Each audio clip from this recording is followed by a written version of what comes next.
Hello, welcome back to a video. It feels like it's been a while since I put a video out, but I only put one out a few days. But so much has gone on, I'm a bit confused by what I've updated you with and what I haven't. So I thought in this video it would be a bit of an update about life, the allotments and everything else. Just before we start, I'd like to thank HelloFresh, which is the sponsor of today's video. HelloFresh is a subscription online service where you can have meals delivered straight to your front door, saving you time and wasting less food, or if you just simply want to increase your meal repertoire. Each box comes with step-by-step recipe cards, which corresponds to the bag of ingredients. Each card clearly shows the nutritional information and a step-by-step guide on how to cook it. What's good about HelloFresh is they send you exactly the amount of the ingredients that you need for the recipe. Now, as you know, I'm not a great fan of garlic, but with this one, because they can send you the ingredient, I can decide how much garlic I want to put into the meal that I'm creating today. Now, my sister put me onto HelloFresh. She's had it for quite a while. She said she finds it affordable, easy, especially after a hard day in the office. You come home and you don't really want to think. Well, with this, you just follow the instructions on the sheet, and within half an hour, you've got a fantastic meal waiting for you. I'm going to take half of this to the allotment so I can eat some during the day, because I'm planning a full day down there. There's a lot to do at this time of year. Not only has HelloFresh been kind enough to sponsor today's video, they've also given me a code to pass on to you. You can get 60% off your first box, then 25% off your next 8 boxes by just clicking the link in the description below or following this QR code that'll take you through to the website.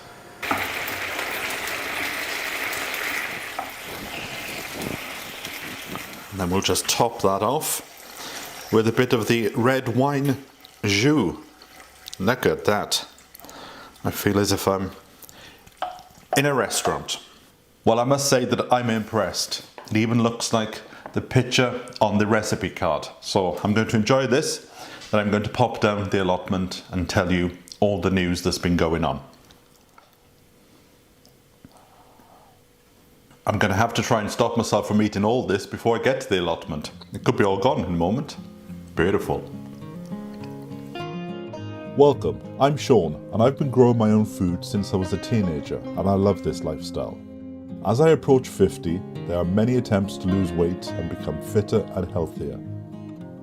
Outside of gardening, I love to ramble and explore the countryside, while also spending time with my 2 feral rescue cats, Amber and Topsy. The ultimate dream is for us all to live off-grid and off the land. Join me to see where the journey takes us. There's something rather romantic about a greenhouse that's been left to go wild. Look at these grapes. They're putting on a beautiful set of growth. But I have come in here because I want to pot up some plants. When I walked into the greenhouse, butterflies just appeared from the undergrowth and were flying around. It was like having my own butterfly house.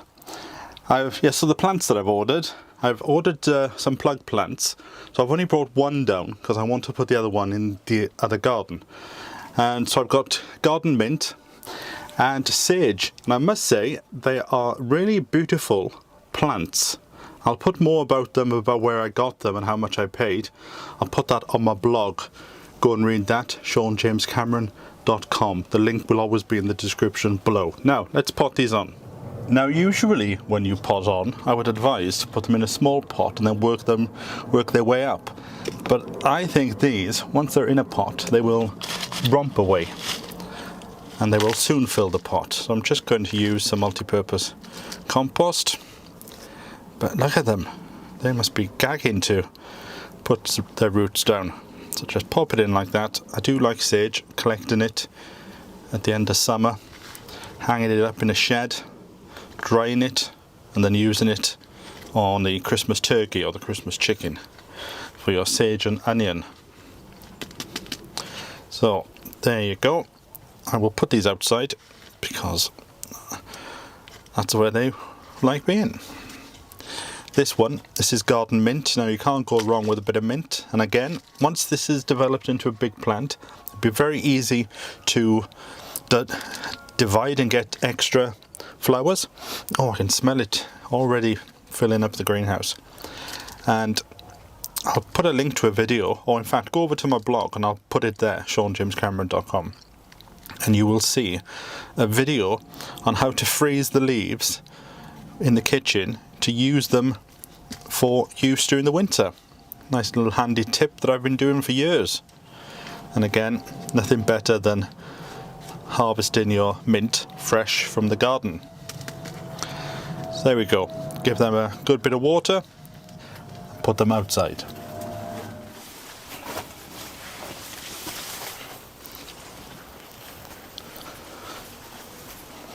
Now that I have the bench, you could sit on the bench outside the shed. In fact, I think that's what I'll do, and then they'll get some of the rain when it rains later on today. Beautiful. Right, what else is there to do? These are the sweet peas that I've been growing in memory of Steve from Green Side Up, and now they've got to the height where they need to be pinched out. So we just pinch the tops off like that, and then that will encourage the plants to bush out, and we get more flowers in the long run. These are now ready to grow out, in fact. So what I'll do is I'll just pinch them out today and leave them for just 48 hours, and then I'll plant them out. You shouldn't do too much to a plant all in the one day. It'll just stress them out. So hopefully we will get some flowers. There's still plenty of time left to the summer, and this is one of the good things about gardening. The books will tell you I sowed these a bit too late, but because of the situation, that's why we sowed them, and they will come. So it's never too late in the season. If you think you've missed the boat, then for the cost of a packet of seeds, throw them in the ground. Just hope for the best. I don't know about your area, but July here, the weather's awful. It's just started to drizzle now, so I'm in the shed. My paint has arrived, and I'm not very good with volumes and sizes of buying things on the internet, so my paint turned up. Only a joke, these are testers. So this is Beverly. That is the colour I am thinking for the exterior of the shed. Very similar to what it is now and what the shed was, but slightly richer in colour, I feel. And I've never painted a shed internally. I painted the door like I have here, but never the walls. So I thought I would try to lighten the place up. So this is Dimitri. Was it Dimity? Dimity? So it's a sort of white, and there's my brush. Again, a bit small. I thought I'd give it a go and put it on the on this wall here. They cost £5.50 for the testers. I was talking to a friend of mine, and he said, "Have you ever noticed my shed has several different colours?" He said when he was painting his shed, he just used to go in and pick up the testers, and that's why his shed is all different colours. So I thought, rather than buying something cheap, I've come around to this way of thinking in the last few years. Spend a bit more money and you get a good product. So let us have a look. What do you think? Tell me in the comments below. What colour would you do the shed, inside and out? Get the cobwebs off. What do you think? It's quite nice. Because I was thinking I don't want it to be bright white, because when you film and it's a sunny day, bright white can be a bit of a pain.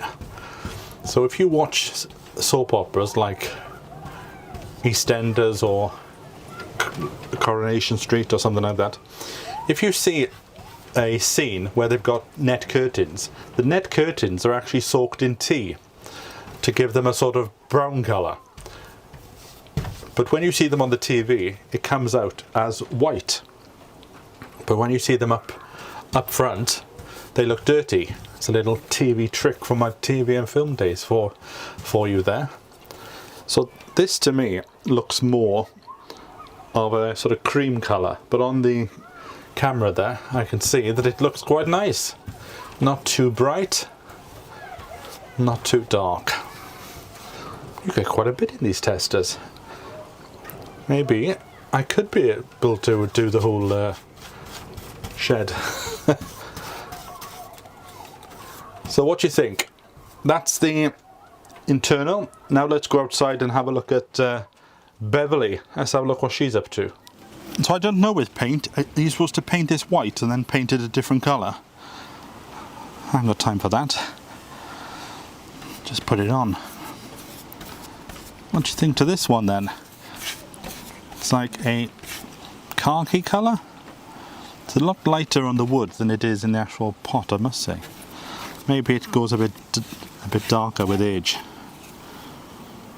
What do you think to that? That is definitely a gardener's green, I'll say that. In fact, this colour reminds me, when I was a kid, our house was painted this colour. Every single thing you can think of, the front door, the back door, the internal doors, everything. They loved this colour. They must have got a job lot of it down in the co-op. What do you think to that? That could grow on me.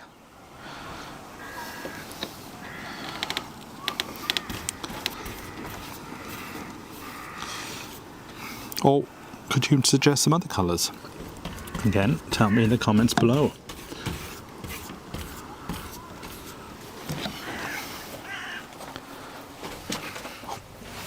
The rain is coming again, so I thought I'd come in and sit in the old shed.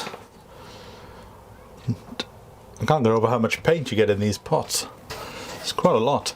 My initial reluctance to paint the inside of the shed white was that it would just be a bit too bright, and the shed is a place to come and have a little sleep of an afternoon. When you've spent a full day on the plot, come and have your dinner.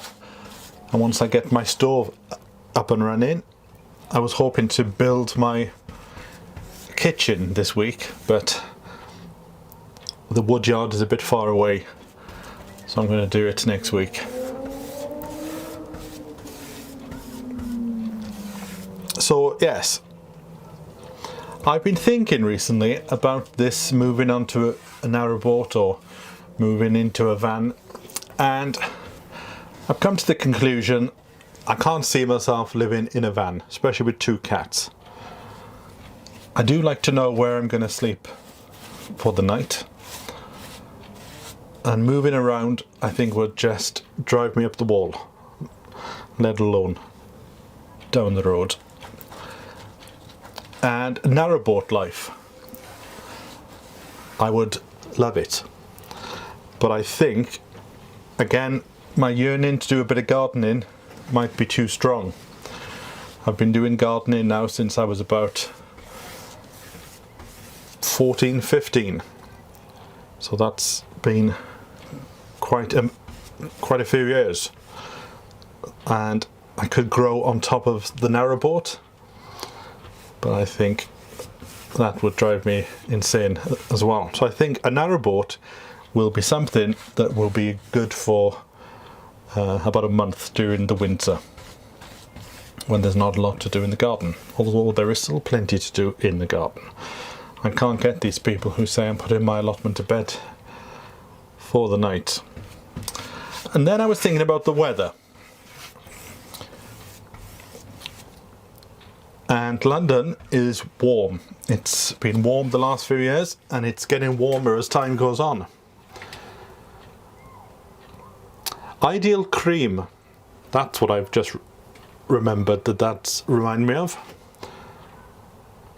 Evaporated milk. Anyway, so I've been thinking about the weather, and how the last few years in London it's getting, or it seems to be more in the southeast. It seems to be getting hotter and hotter, and I'm not enjoying these summers. So I'm thinking, everywhere you go, you always take the weather with you. But on this occasion, I might move to where the weather is. Now this might be a bit foolish because the climate in this area that I'm thinking about moving to could change as well. But I think when you get a bit older, there's something to be said about living amongst your own people. So I am now actively looking for small holdings. And when I say small holding, I mean something that, like Charles Dowding's got. An acre or two, and a little house.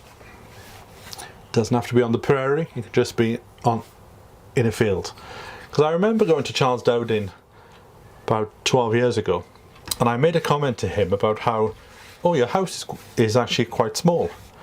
And he said, well, all I need the house for is sleeping and making food. I spend half my time, or more than half my time, in the garden, so I would rather have the land than a big house. And I could see that, and I think I will be the same as well. So nothing big, little tiny house somewhere. And so I'm actively looking in Wales. Now it could be on the border with Wales and England. I'm up for that. But I have actually started to look, and a few of you after one of my videos last month got in contact because you knew of estates that had land. So I'm currently still working my way through the emails because I had so many emails of people that I'm still working through them. So if you haven't heard from me yet, you will. You're on the list. And what I didn't know is these estates, a bit like the Chiltern estate where Harry Dodson had his garden, these estates, they still exist, where the landowner owns 200 acres and he divides it up and he rents it out, a bit like the Duchy of Cornwall, the king, when the king was Prince Charles. They've got bits of land, tenant farmers, and I'm not talking about taking on a big farm, I'm just talking about an acre or two somewhere to do my own veg and maybe have some chickens and things like that. Now I did see one property which I thought was perfect, but it was out of my price range, and if I can find the pictures I'll put them on the screen for you. And it was a beautiful, I think it was a cottage, beautiful cottage, and quite a bit of land, but there was a stream going through the land, and I thought that is right up my street, that is. But there were too many zeros on the price, and being self-employed for the past 20 years, I think it's going to be difficult to get a mortgage.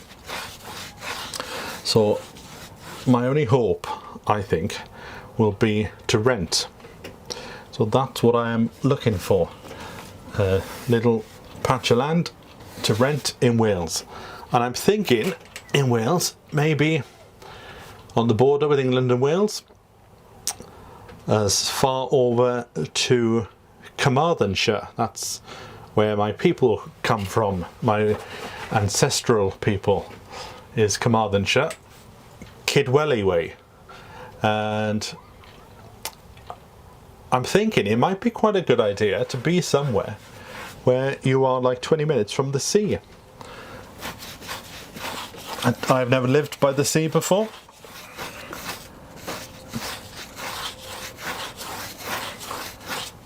But it looks a good idea when I see it on people's Instagram pages. So that is my thinking. Wales, Carmarthen way. What do you think to this colour? Have a quick look on the screen. It looks alright, doesn't it?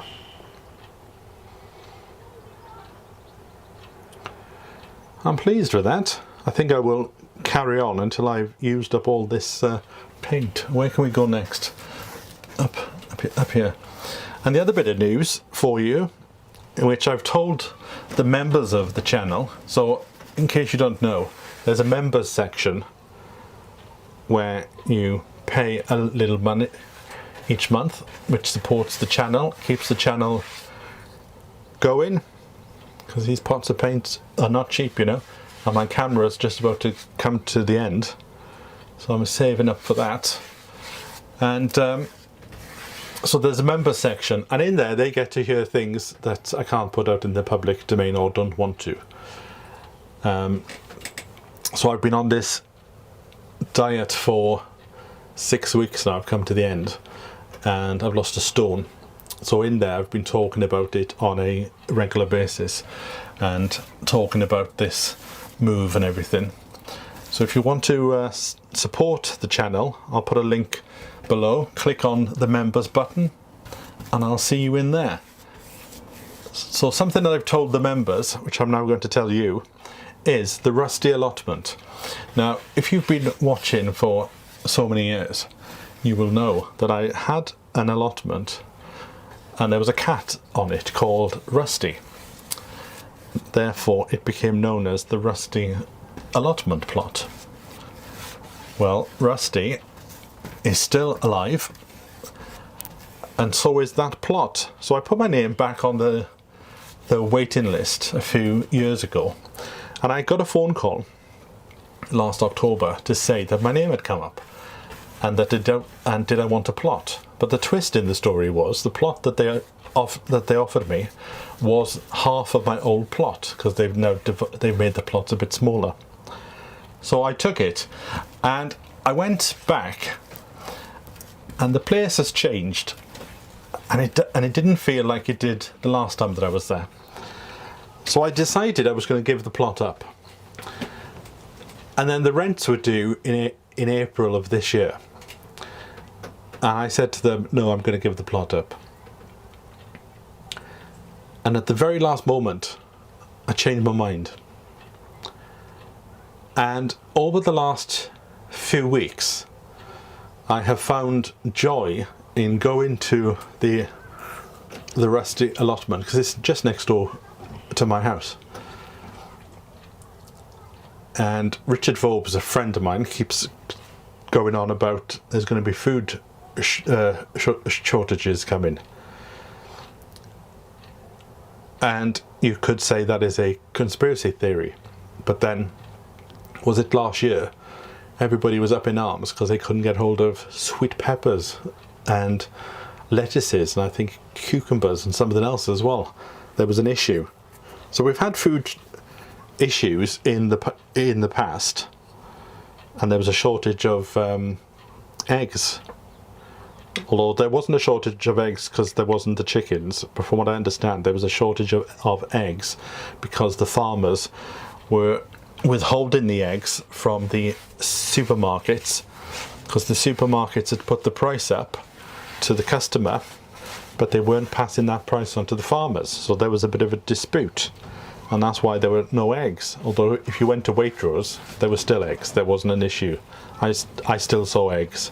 It wasn't like during the lockdown where you had to walk 2 or 3 miles just to go and find an egg. I remember buying eggs, and a friend wanted eggs, so I said I'll go and buy some. And I turned up at the plot and I felt like a spiv back in 1940 trying to buy some eggs. So we have had food shortages in the last 2 or 3 years. So who knows, maybe there are more coming down the line. And you know, you've got to protect yourself and make sure you've got enough food. I'm currently doing, in the members section, a video where I'm talking about what food I eat in a typical month, and then working out that is the food that I'm growing you know, is the food that I'm growing the food that I eat, rather than growing things like I've got tomatoes in this plot. I don't really eat. I will eat tomatoes, but I won't eat enough to justify me putting a few rows in. So I'll give those tomatoes away to friends when they come to visit the plot. So I'm doing a sort of an audit on what I eat.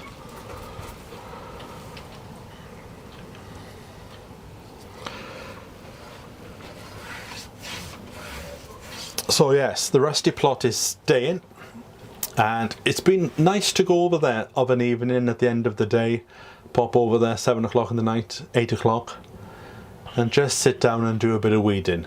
I will start putting videos of what goes on there on this channel, but I want to get the plot to a certain stage before I start showing it to the general public. But if you want to see what's going on there with the progress, then pop into the members section.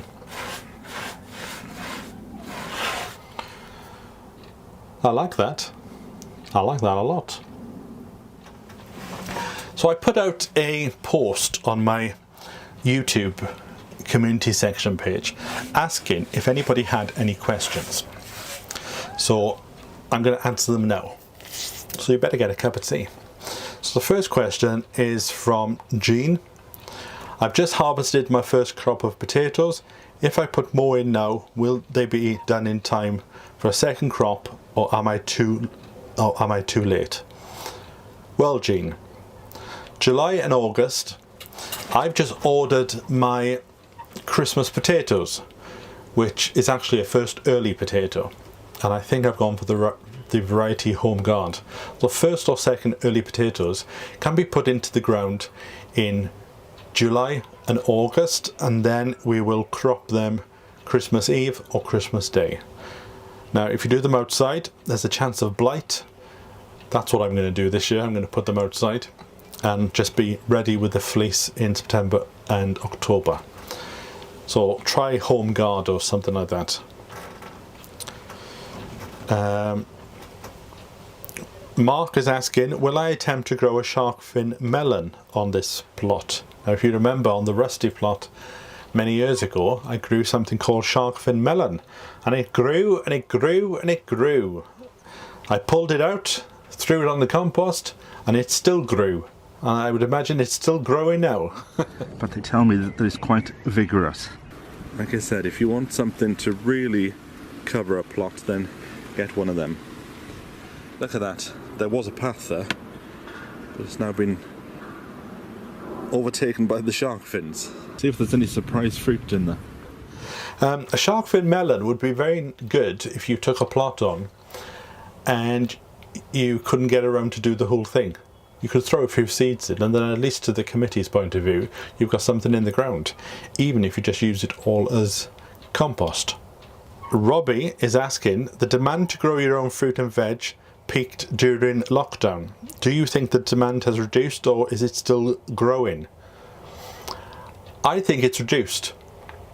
I've visited several allotments in the last week, and there seems to be a lot of unworked plots, and you can tell because this year there seems to be an abundance of this very tall grass that grows to about 5 foot. And I was on an allotment yesterday and I counted about 6 plots. So I don't think I think the bubble has burst, because people have realised it's not as easy as pop a seed in Monday, harvest it on Thursday. Would you like to keep any livestock in the future? Richard is asking. Chickens, I'd like to keep chickens for the eggs. And anything else other than that, maybe a goat. I follow Julius Roberts, and he is a chef, but a lot of his social media posts are about him on his little farm, and he has a pet goat which lives in the house, I think. Life on Pig Row, which is a very good blog and YouTube channel, go off and have a look at that. Life on Pig Row. What's the worst vegetable or flower you have ever grown? I think that is probably that shark fin melon. I haven't grown anything. Oh no, let me think. Asparagus peas. When I first started on my London plot, I grew something called asparagus pea, and they grew to about that big, and it was a cross obviously between asparagus and peas. And I don't know if I harvested them a bit too late in the year, but they was as tough as old boots. And I've spoken to other people who have grown it, and they've all said they did it once and they would never do it again. So I'd say asparagus pea even above shark fin melon. Glosser Angel is asking, what's your favourite thing to grow? Favourite thing to grow in order to eat would be peas, but favourite thing to grow for scent would be night scented stock. And in fact, when I was in the shop this morning, they were selling this off at 50p, so I bought some.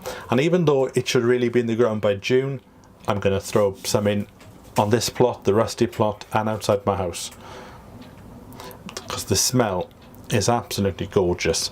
And if I could provide you with a free packet of seeds to everybody, then I would, but I can't, so don't ask. So that's it. That's all the questions that I've been asked today, and all the questions I've been asked over the last few weeks. So I know a few people will say, is taking the rusty plot on a bit too much? And now that I've lost a stone in weight, and I plan to lose some more, the energy levels have gone up through the roof, in fact. And I'm trying to find things to do now. So who knows, it could be a bit too much, but if I don't give it a go, then I will never know. And the rusty plot has a different, I'm doing that for a different reason. I find when I go there, it's very easy to relax, because when I come here, it's to do a video. So I'm busy doing a video and making sure that everything is looking good for the films. Whereas the rusty plot, I know the soil. I was connected to that soil for 12 years. And I found over the last few weeks of me going back there, something quite spiritual about just being on the land there. So who knows, maybe come back in 3 months and I'll be going, it's too much, I've taken too much on. But for the time being, it feels right. And the one thing that I learnt from Steve, Greenside Up, he always used to say to me, do whatever you want to do. Forget about what the audience will say. Just do what you want to do, and as long as you're happy, then the majority of other people will be happy for you.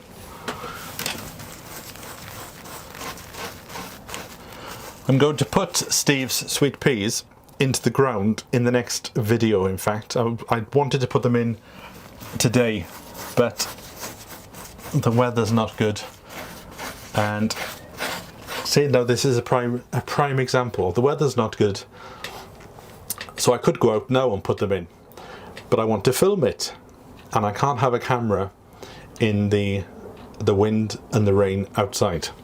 So I will put that task off until the next fine day. So that's what I mean, that sometimes when you film things, it does slow down tasks a bit. But then, I love filming. I've been filming things since I was about 12, and again, I find it hard to stop. So even though I said to myself, the rusty plot, I was gonna take that on and do that for myself and do it for that type of veg that you want to get, you know, very quickly, like a lettuce. You want one for your tea, you can run out into the plot and go and get one. Even though I said I wasn't going to film it, I've already started to film because I just can't stop. I'm addicted to it. Right, I got a feeling these fumes are going to my head. So I am going to have a cup of tea. I'm going to finish off the rest of my HelloFresh, and I will catch up with you in a few days when hopefully we'll be outside. And also, because it's not too hot at the moment, I'm thinking about going back out on the London Loop, and I think we're on section 3, which I've been told by John Rogers and people. Section 3 and 4 quite possibly could be the most beautiful sections of the entire walk.